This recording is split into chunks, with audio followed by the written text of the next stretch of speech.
Hello दोस्तों, आपका फिर से स्वागत है स्टडी इज ड्यूटी में। पिछले वीडियो में हमने 1857 की क्रांति राजस्थान में इस चैप्टर को शुरू किया था और कुछ ट्रिक्स बताई थी। आज हम इसके कारण देखेंगे।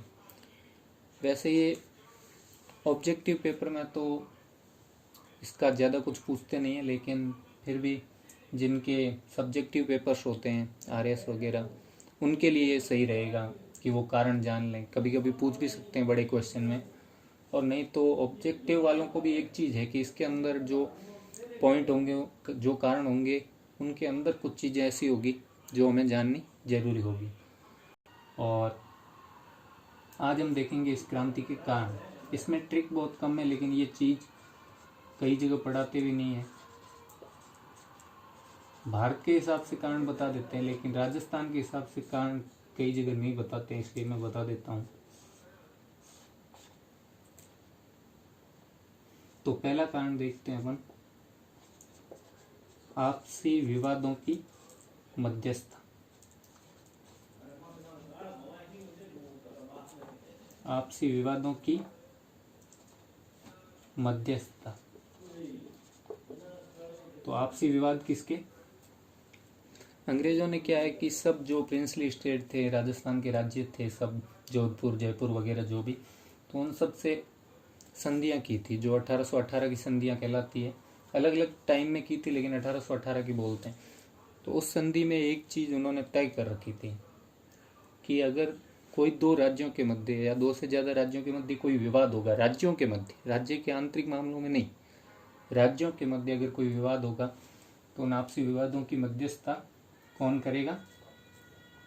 कंपनी सरकार करेगी। तो आपसी विवादों की मध्यस्थता कौन? एक तो 1818 की संधि के अनुसार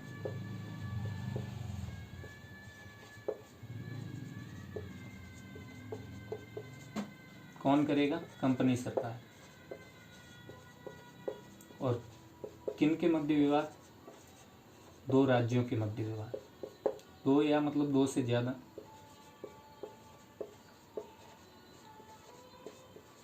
तो इससे क्या चीज सिद्ध हो गई? अंग्रेज जो थे वो अपनी सर्वोपरिता स्थापित करना चाहते थे, और ये इससे मतलब एक तरह से प्रमाणित होता है कि राज्य उनके अधीनस्थ है। तो ये एक वर्ड बहुत ज्यादा आएगा कि सर्वोपरिता अंग्रेजों की,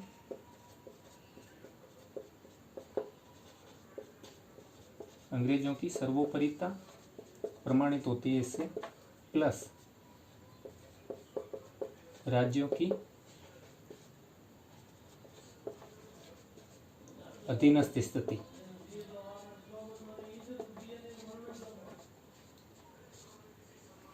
ठीक है, तो ये चीज़ एक तय होगी। और इसमें जो शासक उल्लंघन जिसने भी किया तो उनको मतलब उन पे सख्त कार्रवाई की गई, उनके विरुद्ध सख्त कठोर कदम उठाए गए। जिसने भी उल्लंघन किया, जिस भी शासक ने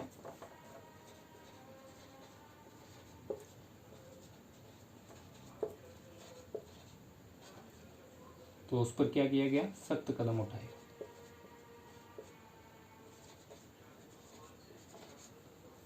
तो इससे भी शासकों में या शासक के नीचे जो अधिकारी सामंत वगैरह, उनमें, जनता में, क्योंकि शासक की जनता थी, उनमें भी थोड़ा सा रोष उत्पन्न हुआ।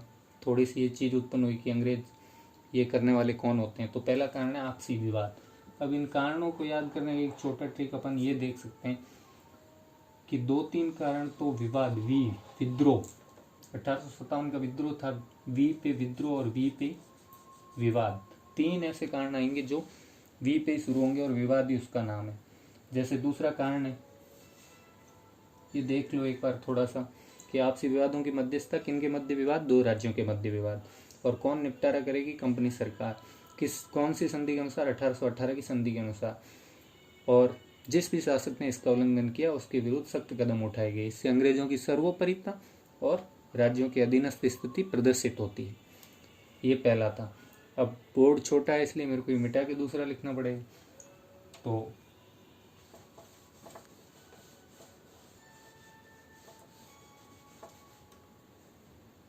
दूसरा है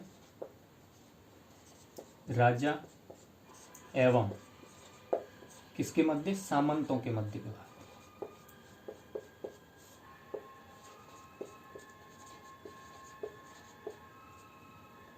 विवाद, इसमें भी विवाद वर्ड आ गया अभी। और एक तरह का 1857 का विद्रोह भी एक विवाद ही था जनता और अंग्रेजों के बीच। तो इसमें क्या हुआ कि जब 1818 की संधि हो गई तो अंग्रेजों ने बहुत सारी चीज़ें प्रोवाइड कराई राज्य को कि हम आपको सैनिक सहायता देंगे, ये वो। तो उस वजह से सामंतों से जो सेवाएं ली जाती थी, सैनिक सेवाएं, पहले राजा सामंतों से सैनिक सेवाएं लेता था, अब उनकी ज़रूरत नहीं रहेगी। तो संधि के बाद ये 1818 संधि बार बार आएगा ऐसे।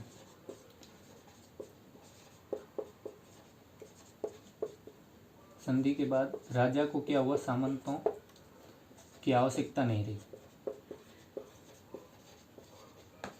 आवश्यकता नहीं रही। और जब आवश्यकता नहीं रही तो राजा ने क्या चाहा, उसकी शक्ति को कम करना चाहा, एकदम से हटा तो सकता नहीं था। तो राजा ने उनकी शक्ति कम करना चाहा,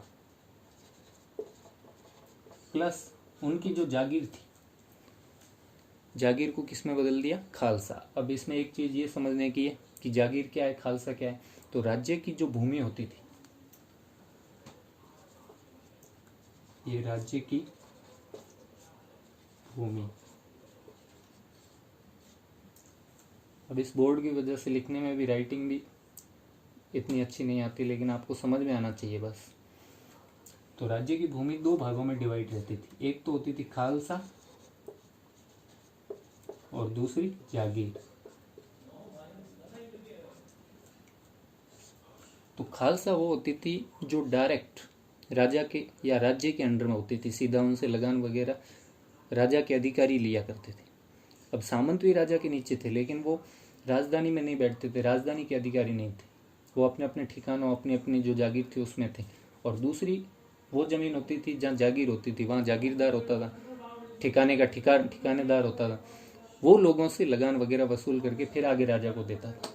तो राजा ने क्या किया, जो जागीरी भूमि थी, जागीर, उनको किस में बदलना शुरू कर दिया, उसको कन्वर्ट कर दिया, खालसा में बदलना शुरू कर दिया।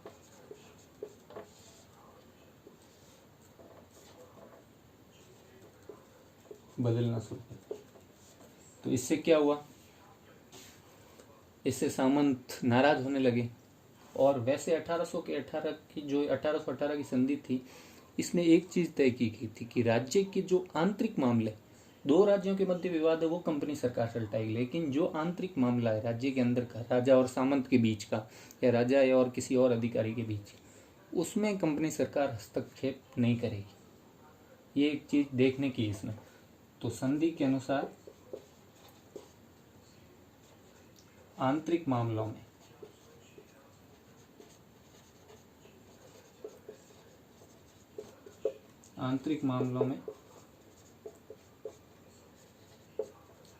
हस्तक्षेप नहीं करेगी, कौन, कंपनी।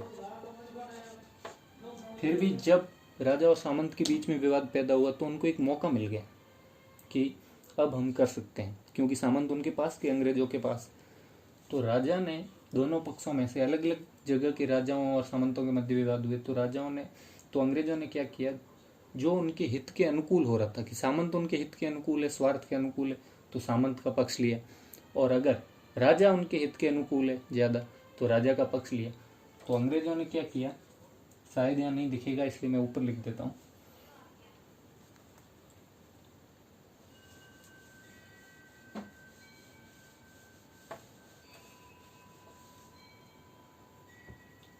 तो अंग्रेजों ने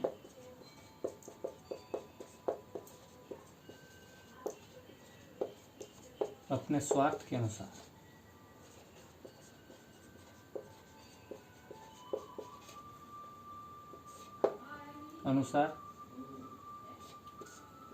सामंत या राजा दोनों में से किसी एक का पक्ष लिया, ठीक है, जो उनके पक्ष के लिए था। अब इसका अपन एक उदाहरण देख सकते हैं, जैसे कोटा में। अब ये आपको जब कोटा का इतिहास पढ़ाएंगे तो उसमें भी समझाएंगे, लेकिन यहाँ देख लेते हैं एक बार उदाहरण में।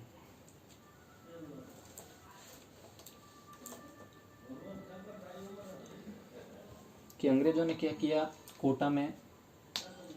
कोटा का एक दीवान था जालिम सिंह झाला। तो जब कोटा से संधि की थी, ये जो अंग्रेजों ने संधियां की राज्यों से, उसमें से जब कोटा से संधि की, तब उसके संधि में जो वर्डिंग्स लिखी थी पहले, उसके बाद उन्होंने एक छोटी सी लाइन और जोड़ दी। पहले तो ये लिखा गया कि भाई जो राजा है उसकी और उसकी संतानें मतलब भविष्य में भी राजा बनी रहेगी और इनकी संतानें होगी, ठीक है, वंशानुगत। लेकिन एक लाइन और कि दीवान है वो जालिम सिंह झाला दीवान था उस टाइम, तो इसकी संतानें दीवान बनी रहेगी। पहले इतनी संधि में सिर्फ ये चीज लिखी थी कि राजा की संतानें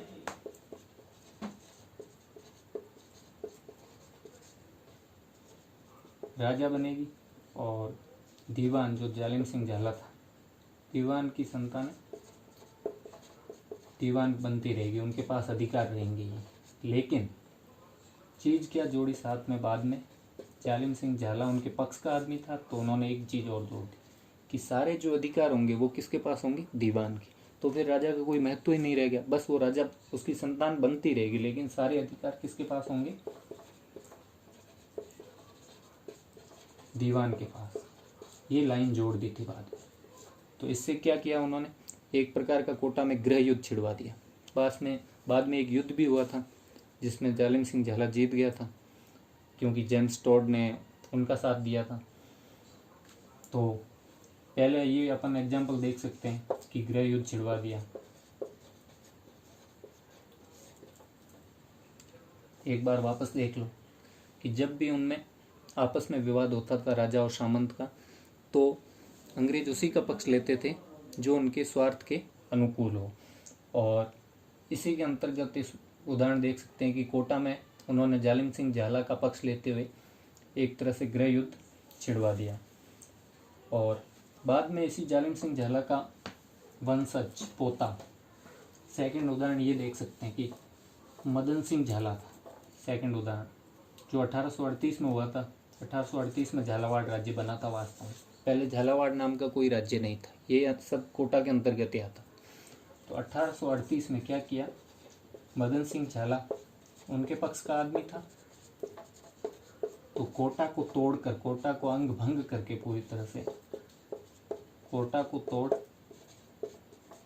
क्या बना दिया, झालावाड़ राज्य नया, और उसका शासक मदन सिंह झाला को बना दिया।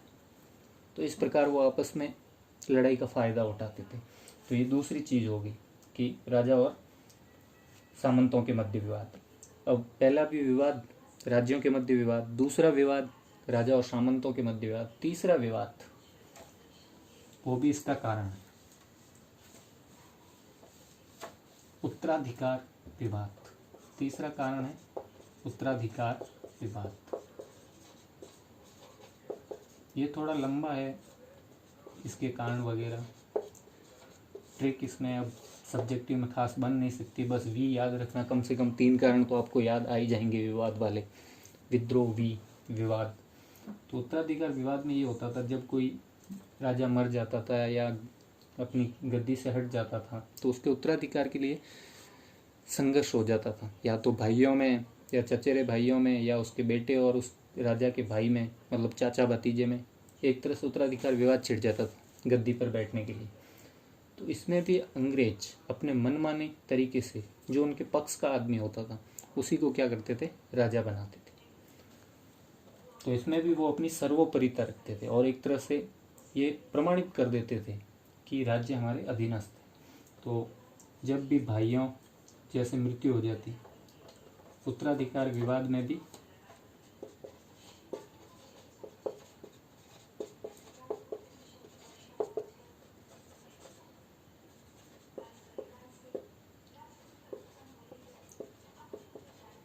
अपने मनमाने तरीके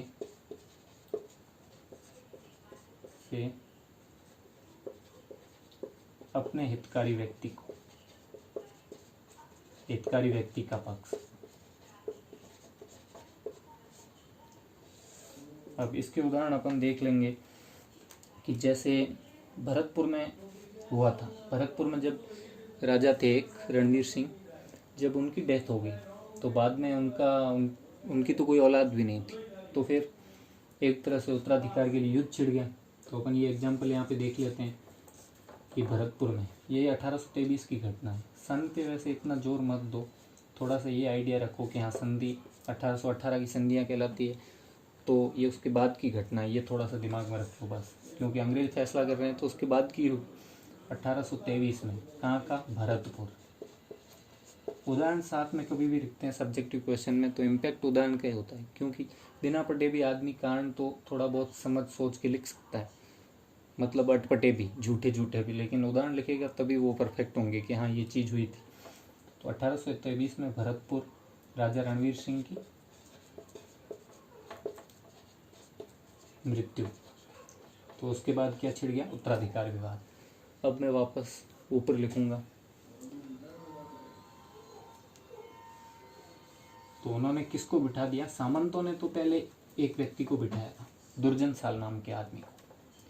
तो सामंतों ने किसको बिठाया, दुर्जन साल को, लेकिन वो अंग्रेजों को नहीं पसंद आया, अंग्रेजों के लिए वो दुर्जन साबित हुआ। तो उन्होंने क्या किया, दुर्जन साल को बेचारे को हटा दिया और साथ में बंदी भी बना लिया, और उसकी जगह किसको, अंग्रेजों ने किसको बिठा दिया, बलवंत सिंह को। इसको राजा बना दिया, किसने, अंग्रेजों ने। और इसी प्रकार का अपन देख सकते हैं वहाँ पे इसी का पड़ोसी राज्य अलवर।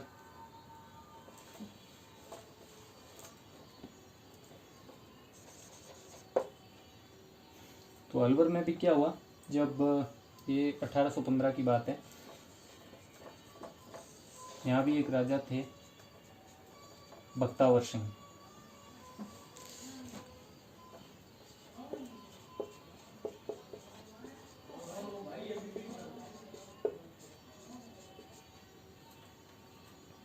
तो बख्तावर सिंह की मृत्यु के बाद जब उत्तराधिकार विवाद हुआ तो उन्होंने बन्ने सिंह या विनय सिंह, ये आप पढ़ोगे अलवर के इतिहास में तब सारा कुछ समझ में आ जाएगा, लेकिन एक बार जो कारण है वो ध्यान में रख लो, उदाहरण तब आप इंटर रिलेट कर पाओगे कि हाँ ये उसका उदाहरण था, कैसे जालम सिंह झाला और कोटा के राजा के मध्य युद्ध भी हुआ था। तो ये सारी चीज़ें अभी नहीं बता रहा हूँ कि ज़्यादा मिक्स ना हो जाए, नहीं तो युद्ध का नाम सारी चीज़ें बताता, लेकिन ये याद रखना है कि बस राजा बख्तावर सिंह था और उसकी मृत्यु के बाद बन्ने सिंह।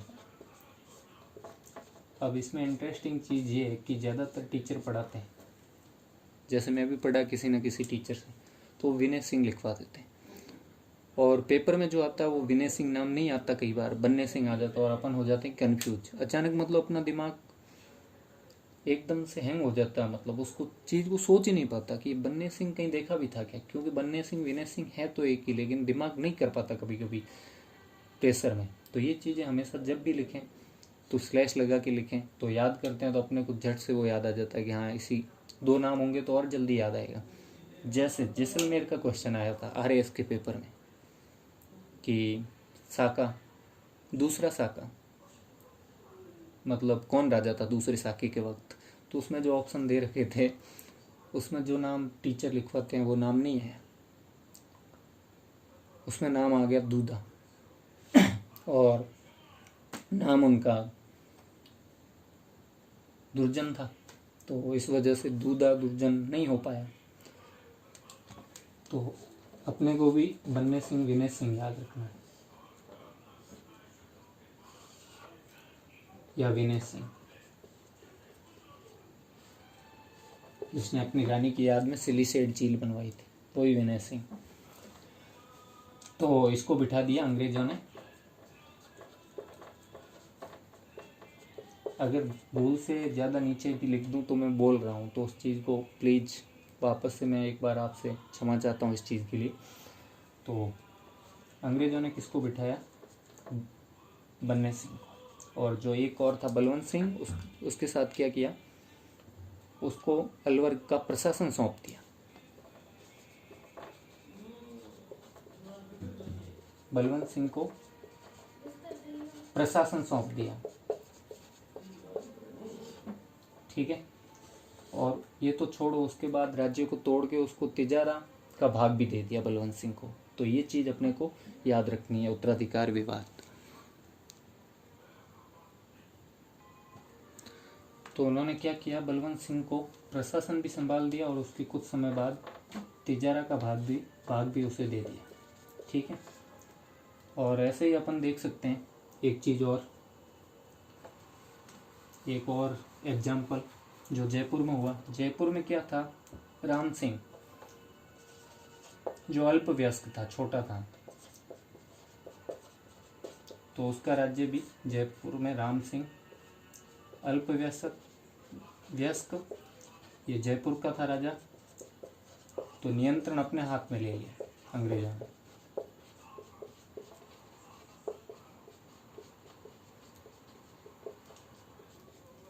तो ये चीज़ हुई और उन्होंने सर्वोपरिता का तर्क देते हुए नियंत्रण खुद संभाल दिया और एक अधिकारी नियुक्त कर दिया, लुडिलो।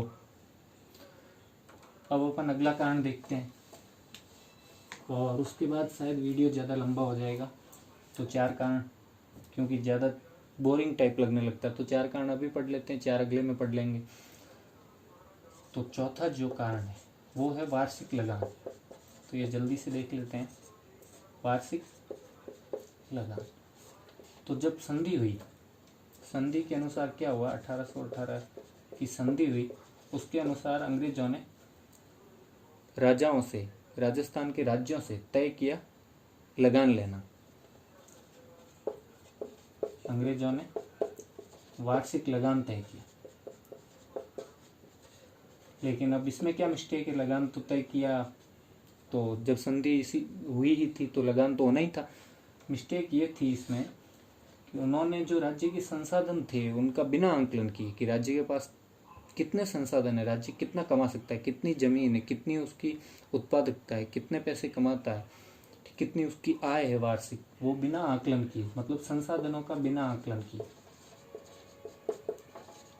को बिना आके, ठीक है, का आकलन किए बिना मनमाने तरीके से तय कर दिया। ठीक है। अब लगान तो मराठे भी लेते थे, लेकिन वो समझते थे, जैसे अपने दुकान से उधारी होती है तो जो स्थानीय दुकानदार होता है वो समझता है चलो 2 दिन उधार रख देते हैं, लेकिन अगर कहीं बाहर जाएं तो उधार थोड़ी करेगा, वो बाहर के लोग थे। तो वो तो 2 चीज़ें उनकी गलत थी, एक तो बिल्कुल समय पर दो लगान, एकदम समय पर, निर्धारित समय पर, प्लस नकद। जबकि जो मराठे लगान लेते थे उसमें ये चीज़ नहीं थी, मराठे राज्य की स्थिति भी देखते थे और किस्तों में लेते थे, तो ये चीज़ इसमें आ जाएगी। तो इससे फिर एक तरह से इन्होंने सिद्ध कर दिया अपनी मनमानी करके कि हम सर्वोपरि और राजा हमारे अधीनस्थ है। तो ये चीज़ आ गई और इस वजह से क्या हुआ कि जनता उनसे घृणा करने लग गई, क्योंकि लगान फिर बलपूर्वक वसूल किया जाने लगा और उसमें अंग्रेज भी साथ रहते थे। अपन ने जब किसान आंदोलन वगैरह अपन देखेंगे या जिन्होंने पढ़े हैं तो उनमें देखा होगा कि हर जगह की इसमें अंग्रेज ने गोलियां चलवा दी, इसमें अंग्रेज गया, इसमें ये समझौता हुआ, तब ये साथ में थे, एजीजी थे, पीए था। तो ये सारी चीज़ें मतलब तय करती है, वो बलपूर्वक वसूलने भी उनका हाथ था। तो ये चीज़ सबसे ज़्यादा कि बलपूर्वक वसूली से क्या हुआ, जनता घृणा करने लगी, जनता घृणा करने लगी। तो अब 4 कारण हो गए और मेरे हिसाब से टाइम भी लगभग आधा घंटा हो गया होगा। तो ये 4 कारण एक बार वापस से देख लेते हैं। 3 तो विवाद है और चौथा वार्षिक लगान। इसमें भी विद्रोह, तो विवाद, 3 तरह के विवाद हैं और एक वार्षिक लगान। वार्षिक लगान फिल्म आपको याद रहेगी, तो लगान फिल्म में भी विद्रोह क्रांति जैसी चीज़ थी, अंग्रेजों की थी, तो दिमाग में रखना। 3 तो विद्रोह, चौथा कारण वार्षिक और ये भी 1857 का विद्रोह, इसमें भी तो हमेशा 3 दिमाग में रहेंगे तो आपको फट से याद आ जाएगा। 3 तो विवाद ही थे, नहीं तो रटोगे तो ज़्यादातर लोग कभी ध्यान भी नहीं देते और सीधा कि हाँ, पहला राज्यों के मध्य विवाद, दूसरा राजा और सामंत के मध्य विवाद, तीसरा उत्तराधिकारी विवाद। तो अपने को सीधा देखना है कि 3 विवाद थे, एक तो राज्य और राज्य के मध्य, एक राज्य का आंतरिक विवाद जो उत्तराधिकार का था, और दूसरा भी आंतरिक विवाद राजा और सामंतों के बीच का, और चौथा है वार्षिक लगान। और उसके बाद के जो कारण है वो अपन नेक्स्ट वीडियो में देखेंगे।